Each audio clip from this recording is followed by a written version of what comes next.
Awas propaganda murahan dan berita hoax oleh buzzer Anies.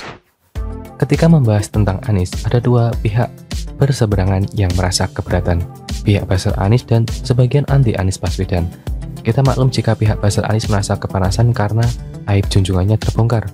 Untuk sebagian orang yang anti Anies, membahas Anies itu sama dengan membesarkan namanya, padahal tidak.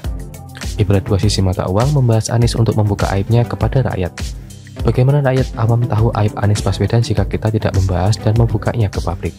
Kita semua sudah menjadi saksi sejarah bahwa Anies menang dalam pilkada yang penuh dengan politisasi ayat dan mayat. Makanya tidak heran jika pilkada DKI Jakarta tersebut merupakan pilkada terburuk sepanjang sejarah. Sederhananya, sesuatu yang lahir dari cara buruk maka hasilnya juga buruk. Sistem yang sudah bagus warisan Jokowi Ahok akhirnya rusak di tangan Anies. Sistem e-budgeting Ahok yang dioperasikan KPK malah diubah oleh Anies terkait dikemukannya kasus lem iPhone dengan harga yang fantastis. Rumah susu murah dan fasilitas lengkap warisan Ahok malah dicoret oleh Anies sehingga ribuan rakyat miskin terancam tidak punya tempat tinggal. Jika ada buzzer Anies nyinyir rumah susun Ahok, lalu banggakan rumah DP 0 Anies, itu hanya omong kosong. Entah berapa juta rakyat miskin Jakarta yang terbuai mulut manis Anies dengan program rumah DP 0 saat kampanye, tapi akhirnya ngaku bahwa rumah DP 0 bukan untuk orang miskin. Masih ingat buatan juga oboyan kata manis Anies Baswedan saat kampanye terkait penggusuran? Dengan sesumbarnya, Anies membuai jutaan rakyat miskin di Jakarta dengan mengatakan tidak boleh ada lagi penggusuran di Indonesia. Tetapi setelah Anies berkuasa jadi gubernur, korban penggusuran malah merasa diperlakukan seperti hewan. Makanya tidak heran jika banyak rakyat miskin Jakarta yang dulu yasinan mendoakan Anies menang akhirnya menyesal setelah digusur oleh Anies. Memang penyesalan itu datang di akhir karena jika di awal namanya pendaftaran, Jakarta sudah mengambil keputusan yang fatal. Satu orang nenek bernama Rusmiati yang dulu fotonya dipeluk oleh Anies untuk pencitraan saat banjir, akhirnya trauma dan stres karena Anies hanya omong kosong atasi banjir.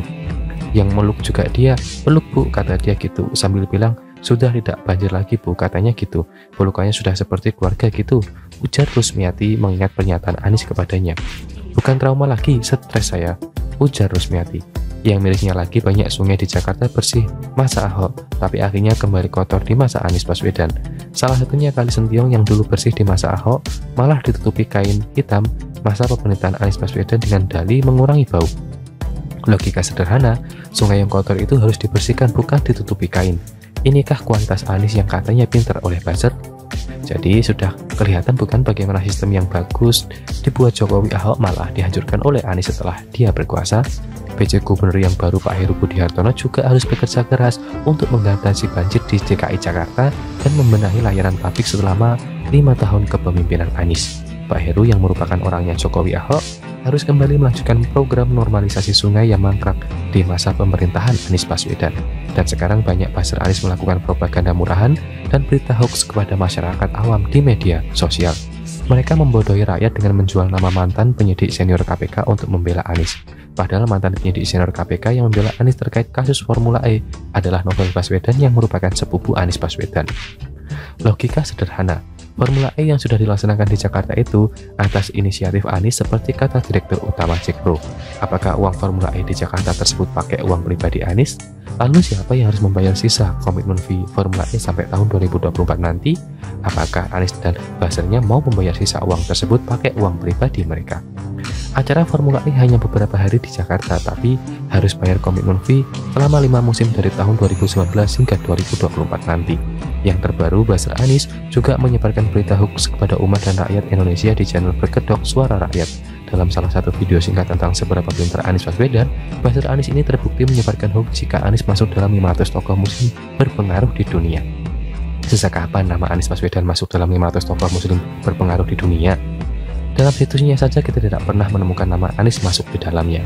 Tapi kita pasti menemukan nama Presiden Jokowi sebagai 500 tokoh muslim berpengaruh di dunia sejak tahun 2014, 2015 sampai dengan 2022 saat ini. Sungguh mengerikan bukan? Buzzer Anies menghalalkan segala cara untuk cari simpati umat demi kepentingan politik Anies tahun 2024. Akhir kata sekarang jadi paham kenapa kita membahas Anies, karena kita tidak tahu melalui rakyat kecil terbuai lagi dan lagi dengan kata-kata manis seperti dalam Pilkada Jakarta 2017 lalu. Kita ingin menyelamatkan rakyat kecil dari propaganda murahan dan berita hoax oleh buzzer Anies.